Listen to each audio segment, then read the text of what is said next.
the Microsoft 365 apps and their features. The Word app of Office 365 is the browser version of Word, and it might be great for writing, text formatting, and reviewing.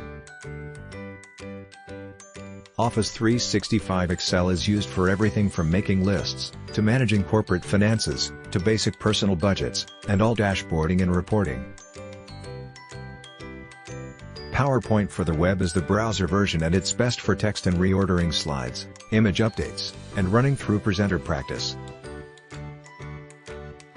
OneNote is a free-form note-taking app that is organized by notebooks, sections, and pages, and it provides more freedom of movement and creativity.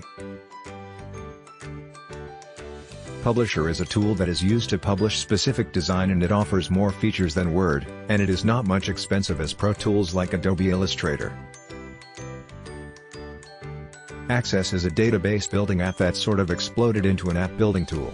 Using Access, you can create and manage forms, relational databases, UIs, and more.